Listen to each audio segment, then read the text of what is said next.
Hello friends, welcome to special techno channel. So guys, मुझे उम्मीद है कि आपने बीएचईएल के एडमिट कार्ड को डाउनलोड कर लिया होगा। आप लोगों का आर्टिजन ग्रेड 4 का एग्जाम 12 जनवरी को होने वाला है और आपके एडमिट कार्ड में कुछ बहुत ही महत्वपूर्ण इंस्ट्रक्शन है, तो उनको हम लोग समझने वाले हैं। ये वीडियो आप लोगों के लिए काफी ज्यादा कीमती होने वाली है। हो सकता है इस वीडियो का टाइम ड्यूरेशन थोड़ा सा लंबा हो जाए, लेकिन मैं सभी स्टूडेंट से रिक्वेस्ट करना चाहूंगा इस वीडियो को जरूर देखिएगा। बिकॉज रीजन क्या होता है, आप पूरा दिल जान लगा के मेहनत कर रहे हो, लेकिन एग्जाम अटेम्प्ट करते समय जो छोटी छोटी मिस्टेक्स हो जाती हैं उससे आपका सिलेक्शन नहीं होता या 1-2 मार्क्स से रह जाते हो। वो गलतियां आपसे ना हो, मैं ये चाहता हूं यदि आपने मेहनत करी है तो उसका परिणाम आपको मिल सके। इस वीडियो में मैं सिंपल करके सारी चीजों को समझाने की कोशिश करूंगा कि कौन कौन सी मिस्टेक से आपको बचना है, एडमिट कार्ड में क्या इंस्ट्रक्शन दिए हुए हैं जिनको आपको फॉलो करना है। तो यहां पे हम लोग कॉमन इंस्ट्रक्शन को बाद में देखेंगे। सबसे पहले जो आप लोगों के लिए मोस्ट इंपॉर्टेंट इंस्ट्रक्शन है उसको समझने की कोशिश करते हैं, जिससे कि किसी भी स्टूडेंट्स की कोई मिस्टेक ना हो, आते हुए क्वेश्चन आप लोगों के ऐसे ना हो कि उसको काउंट ही ना किया गया।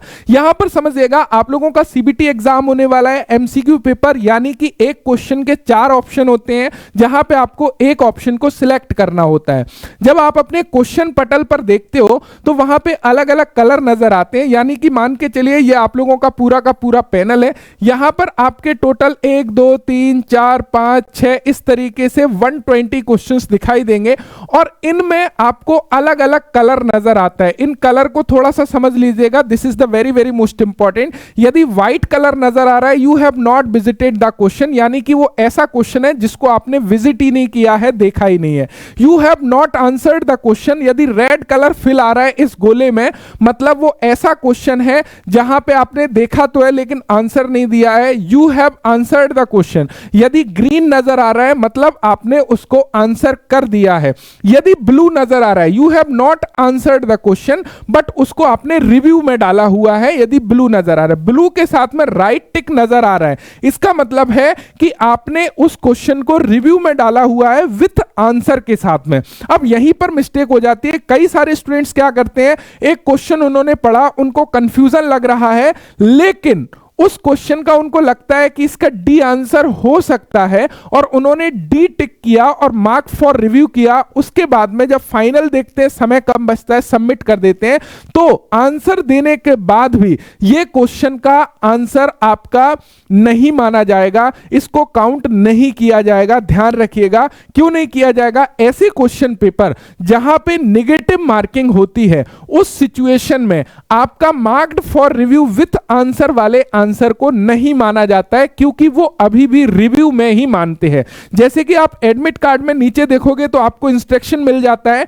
यहां पर समझने की कोशिश करिएगा। To mark the question for review, click on the mark for review and next button. If the answer is selected for question that is marked for review, that answer will not be considered. ऐसे answer को consider नहीं किया जाएगा, यानी कि किसी प्रश्न को रिव्यू के लिए चिन्हित करने हेतु marked for review and next button पर क्लिक किया है आपने, यदि किसी ऐसे प्रश्न के लिए उत्तर चुना जाता है जिसे मार्क्ड फॉर रिव्यू किया गया है, तो उस उत्तर को मूल्यांकन में शामिल नहीं किया जाएगा, क्योंकि प्रत्येक गलत उत्तर के लिए 0.25 अंक की नकारात्मक अंकन लागू है आपके पेपर में। तो मैं सभी लोगों से उम्मीद करना चाहूंगा कि यदि कोई भी क्वेश्चन आपने मार्क्ड फॉर रिव्यू में डाला है तो उसको, यदि आपने आंसर दिया है, उसको हटाना है, उसमें छोड़ दोगे आपका उसको काउंट नहीं किया जाएगा। तो आपको ध्यान रखना है, मार्क्ड फॉर रिव्यू में आप डाल भी रहे हो तो उसको आपको इस तरीके से लेना है, आप उसका आंसर ही मत दो। समझ रहे हो? यानी कि इसकी तरफ जाना ही मत, नहीं तो फिर कंफ्यूजन में दिक्कत हो जाए। आप समझ गए हो कि यदि आपने मार्क्ड फॉर, आपका जो पैनल है, ध्यान दीजिएगा, आपका जो पैनल है उस पैनल में कौन कौन सी चीजें नहीं होना चाहिए। सबसे पहला तो व्हाइट कलर बिल्कुल नहीं होना चाहिए, यानी कि ऐसा कोई भी क्वेश्चन नहीं दिखना चाहिए यहां पे, जैसे कि 1 2 3 4 5 6 7 8 9 10 इस तरीके से जितने भी हैं ये गोला बने होंगे और इन गोले में अलग अलग कलर आपको नजर आएंगे। तो इसमें कौन सा कलर आपको नहीं नजर आना चाहिए? सबसे पहला व्हाइट, नेवर, कभी भी व्हाइट कलर न दिखे, क्योंकि ऐसा कोई क्वेश्चन नहीं छोड़ना है जहां आपने विजिट ही नहीं किया है, क्योंकि हर क्वेश्चन को विजिट तो एटलीस्ट करना ही है। You have not answered the question छूट सकता है, क्यों? क्योंकि आप जरूरी नहीं है कि हर क्वेश्चन का आंसर दोगे, कई सारे क्वेश्चन आपको नहीं आएंगे तो आप उनका आंसर नहीं दोगे, क्योंकि नेगेटिव मार्किंग भी है 1/4 की। यहां पे you have answered the question, ये तो मैक्सिमम क्वेश्चन रहेंगे जिनका आप आंसर दोगे। यदि आप रिव्यू की तरफ जाते हो तो विदाउट आंसर की तरफ जाना, जिससे कि जब आप आंसर दो और वहां पे रिव्यू को हटा सको, मेरी रिक्वेस्ट है, नहीं तो यहां पे मिस्टेक आपकी हो सकती है। तो सबसे पहला इंस्ट्रक्शन मैं उम्मीद करता हूं ये आपको समझ में आ गया होगा, इसको ध्यान दोगे कि मार्क्ड फॉर रिव्यू में यदि आपने आंसर दिया है तो उसको मूल्यांकन में नहीं लिया जाएगा। This is the very very most important. अभी हम लोग काफी सारे इंस्ट्रक्शन की तरफ जाएंगे, मैं इस सीक्वेंस में बढ़ रहा हूं कि जो आपके लिए सबसे ज्यादा जरूरी है, जहां मुझे लगता है कि स्टूडेंट्स मिस्टेक कर सकता है, उन इंस्ट्रक्शन को मैं पहले ले रहा हूं। लास्ट में थोड़ी सी मेरी गाइडेंस रहेगी, यदि आपके अंदर पेशेंस है तो पूरी वीडियो को देख लेना, जिससे कि सभी इंफॉर्मेशन मिल सके और जो भी थॉट मेरे माइंड में चल रहा है मैं आप लोगों तक वो ट्रांसफर कर सकूं, जिससे कि आप वो मिस्टेक ना करो। यहां पर दूसरा जो मुख्य इंपॉर्टेंट है, यहां पे प्रश्न पर जाने की प्रक्रिया को समझ लीजिएगा। यहां पे क्या होता है, जैसे कि मान के चलो मैंने अपने क्वेश्चन पेपर को ओपन किया और मेरे क्वेश्चन पेपर में पहला क्वेश्चन ओपन हुआ और मैंने उसको देखा। मान के चलिए इसका ए ऑप्शन था, बी ऑप्शन था, सी ऑप्शन था और डी ऑप्शन था। यह एक प्रश्न था। मैंने क्या किया, इस पहले प्रश्न को हल किया और मैंने इसमें टिक लगाया सी ऑप्शन। ध्यान दीजिएगा, दिस इज द इंपॉर्टेंट। उसके बाद में मैं डायरेक्टली 15 नंबर क्वेश्चन पर जंप कर जाता हूं। तो जो मैंने इसमें राइट टिक किया है वो सेव नहीं होगा। हर एक क्वेश्चन को राइट टिक करने के बाद, यानी कि ऑप्शन चूज करने के बाद सेव एंड नेक्स्ट बटन का प्रयोग जरूर करना है। कई बार क्या मिस्टेक होता है कि हम देखते हैं हमने पहला प्रश्न किया, अब हमको लग रहा है यार हम इंजीनियरिंग ड्राइंग करते हैं, WCS करते हैं, हम क्वेश्चन को जंप कर जाते हैं, भूल जाते हैं कि इसका आंसर सेव ही नहीं हुआ है। तो दिस इज द इंपॉर्टेंट। यहां पे एडमिट कार्ड में इन्होंने बताया है इंस्ट्रक्शन में कि किसी विशेष प्रश्न पर सीधे जाने के लिए क्वेश्चन जो हमारा रहता है, क्वेश्चन पोर्टल पूरा का पूरा, उस प्रश्न संख्या पर क्लिक करें। वर्तमान प्रश्न का उत्तर सुरक्षित यानी कि सेव करने और अगले प्रश्न पर जाने के लिए सेव एंड नेक्स्ट बटन पर क्लिक करें। सावधान में यहां पर क्लियर बोला है कि ध्यान दें कि यदि आप किसी अन्य प्रश्न संख्या पर सीधे क्लिक करके बिना उत्तर सेव एंड नेक्स्ट किए दूसरे प्रश्न पर जाते हैं तो वर्तमान प्रश्न के लिए दिया गया आपका उत्तर सेव नहीं होगा। This is the very very most important. Note that your answer for the current question will be not be saved if you navigate to another question directly without saving the answer by clicking on its question number. तो यहां पे ध्यान दीजिएगा, this is the another important instruction for your exam. Next यहां पर समझिएगा, यहां पे जो 3rd नंबर का पॉइंट है आपका, अभ्यर्थियों को जो ई प्रवेश पत्र है, यहां पर मैं थोड़ा सा उसके आंसरिंग की ओर बोल देता हूं। ये आप लोगों का आंसरिंग का हो गया। यहां पे हम लोगों ने बेसिकली क्वेश्चन का भी देख लिया है। नेक्स्ट यहां पे समझिएगा, आंसरिंग द क्वेश्चन, जो मल्टीपल प्रकार के प्रश्न है उसको उत्तर बेसिकली कैसे देना है। अपना उत्तर चुनने के लिए किसी एक विकल्प पर आप लोगों को क्लिक करना है, जैसे कि आप जानते हैं।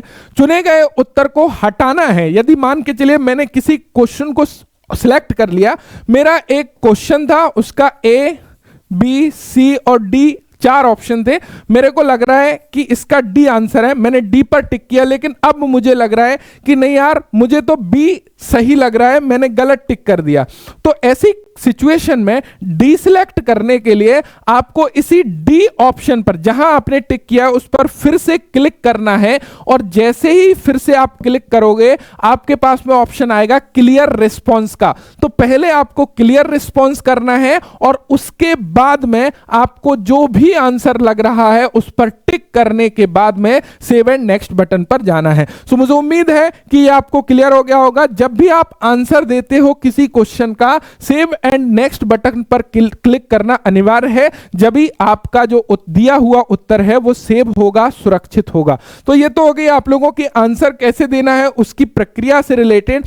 अब कुछ हम और इंपॉर्टेंट इंस्ट्रक्शन है उसको समझते हैं। उसके बाद में हम देखेंगे कि कैसे आपको अपने क्वेश्चन पेपर को अटेम्प्ट करना है, किन चीजों का ध्यान रखना है। हालांकि इससे पहले जो 8 अक्टूबर को आपका एग्जाम हुआ था वहां पर भी मैंने इन चीजों को डिस्कस किया था कि how to attempt BHEL exam paper, जहां पर आपने उन चीजों को देखा। लेकिन कुछ और अनदर इंपॉर्टेंट पॉइंट है जिनको हम समझने की कोशिश करेंगे, लेकिन पहले कुछ इंपॉर्टेंट हिस्सों के बारे में बात कर लेते हैं। इंपॉर्टेंट इंस्ट्रक्शन में आप लोगों को ध्यान रखना है कि क्या क्या चीजें आपको लेके जानी है।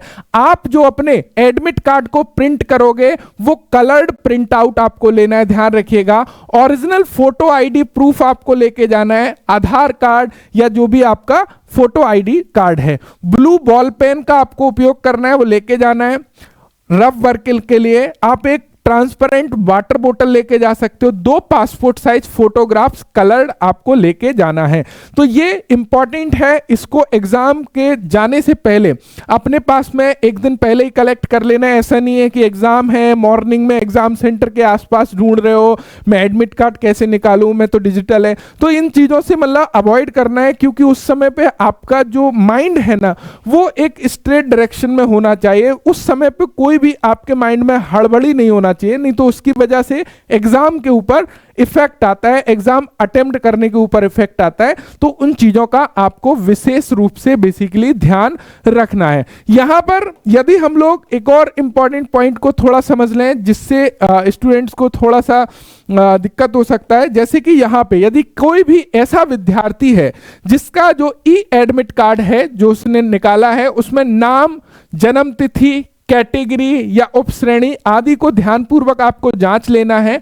यदि आपके नाम, कैटेगरी, फादर्स नेम किसी में भी कोई भी अलग तरीके से पाया जाता है, मिस्टेक्स आता है, मिस प्रिंट आउट हुआ है, तो उसके लिए आपके जो भी सेंटर है उस सेंटर में एक कोऑर्डिनेटर होगा, उस कोऑर्डिनेटर से आपको मिलना है और उनको इस बात का इन्फॉर्म करना है, सो दैट कि यदि आपका सिलेक्शन होता है वहां पर आपके पास में ये चीज रहे कि हाँ मिस्टेक प्रिंट हुआ था या फॉर्म भरने में मिस्टेक हुआ था, तो मैंने एग्जाम टाइम जो कोऑर्डिनेटर है उसको इन्फॉर्म किया था। तो ये आपकी रिस्पॉन्सिबिलिटी होती है, आपको खुद को चेक करना होता है कि मेरी कैटेगरी गलत है, मैंने जो फॉर्म भरा था उससे गलत प्रिंट आउट आया है, नाम में मिस्टेक है या कुछ भी मिस्टेक है, तो उसको बताना है जो आपके एग्जाम सेंटर पर कोऑर्डिनेटर है। पूछना है आपका जो भी वहां पर है कि भैया मेरा ये दिक्कत है, कोऑर्डिनेटर कौन है, उस कोऑर्डिनेटर से मिलना है, उसको ये चीज को इन्फॉर्म करना है यदि किसी स्टूडेंट्स के साथ में ये मिस्टेक हो गई है उस कंडीशन में।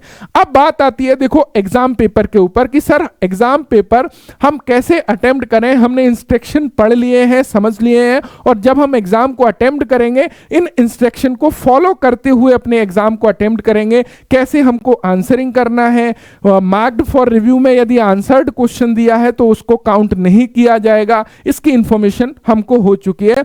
अब देखिए यहां पे समझिएगा, this is the very very most important point. Another देखो कुछ कॉमन बातें होती हैं जिनको हमको फॉलो करनी होती हैं, और बहुत सारे स्टूडेंट्स इन कॉमन बातों को बहुत ज्यादा हल्के में ले लेते हैं। वो समझते हैं कि नहीं मैं तो एग्जाम की प्रिपरेशन के लिए बेस्ट हूं। वो हालांकि अपनी जगह एग्जाम की प्रिपरेशन बहुत अच्छे तरीके से उसमें डूबे होते हैं, कर रहे होते हैं, लेकिन जो छोटी छोटी बातें हैं ना उनको भूलने की वजह से कई बार बहुत बड़े बड़े नुकसान हो जाते हैं। तो सबसे first of all important point, अपने एग्जाम सेंटर पर आपको समय से पहुंचना है, वहां पे बिल्कुल भी डिले नहीं करना है। हो सके तो यदि आपका out of station exam centre है, कहीं दूर है, यदि एक दिन पहले हो तो आप वहां विजिट करके आ जाओ कि हाँ मेरा एग्जाम सेंटर कहाँ है, मैंने देख लिया है, कि उस समय पे आपको भागा दौड़ी नहीं करना पड़े। एटलीस्ट मैं ये चाहता हूं कि कोई भी स्टूडेंट्स ऐसा ना हो कि उस जगह पे क्या है ना वो भाग दौड़ के एग्जाम सेंटर में पकड़ रहा है, लेट हो रहा है, तो उससे बहुत इफेक्ट आएगा आपके एग्जाम अटेम्प्टिंग के समय। अब आपका जो एग्जाम पेपर होगा, आप सभी लोगों को पता है कि टोटल यहां पे जो क्वेश्चन होंगे वो कितने क्वेश्चन होंगे भाई, 120 एमसीक्यू क्वेश्चन आपसे पूछे जा रहे होंगे। और इन 120 क्वेश्चन में यदि हम बात करें, यहां पे जो 70 क्वेश्चन होंगे वो स्पेसिफिक ट्रेड से होंगे, यानी कि जो 70 प्रश्न है वो ट्रेड से होंगे। 30 प्रश्न जो होंगे इंजीनियरिंग ड्राइंग एंड कैलकुलेशन से होंगे। 20 क्वेश्चन हमारे जनरल एप्टीट्यूड से बेसिकली रहने वाले हैं। तो यहां पे मुख्य इंपॉर्टेंट हम बोल सकते हैं कि जो 100 प्रश्न है, 100 एमसीक्यू है, वो आप लोगों के क्या है ना, वो ट्रेड से ही रिलेटेड है, यानी कि टेक्निकल है। 20 एमसीक्यू नॉन टेक्निकल है। तो सबसे पहले कोशिश करिएगा कि आप जो है टेक्निकल क्वेश्चन को अटेम्प्ट करें, यानी कि जो टेक्निकल पोर्शन है, मेजर पोर्शन है, उस पोर्शन को आपको अटेम्प्ट करना है, जिससे कि आपका होता क्या है ना, देखो समय का इंपॉर्टेंस को समझिएगा कि आपके पास में क्लियर है, आप लोगों के पास में जो समय है 120 प्रश्न को हल करने के लिए, वो ओनली 90 मिनट का समय है।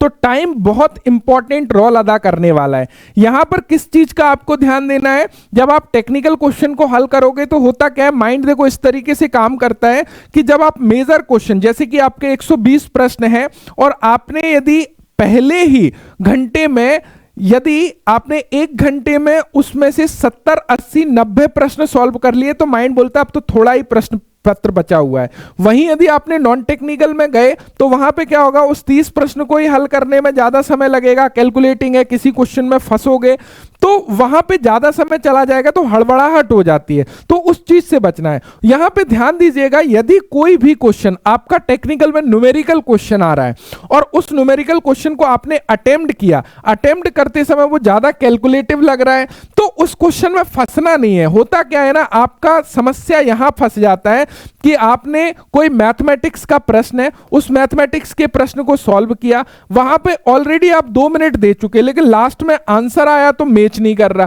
फिर आपको थोड़ा और दिमाग लगाया, वहां पे 3 मिनट लग गए लेकिन आंसर नहीं आ रहा, 4 मिनट लग गए आंसर नहीं आ रहा, 5 मिनट लग गए आंसर नहीं आ रहा, आखिरकार आप उसको छोड़ के चले गए।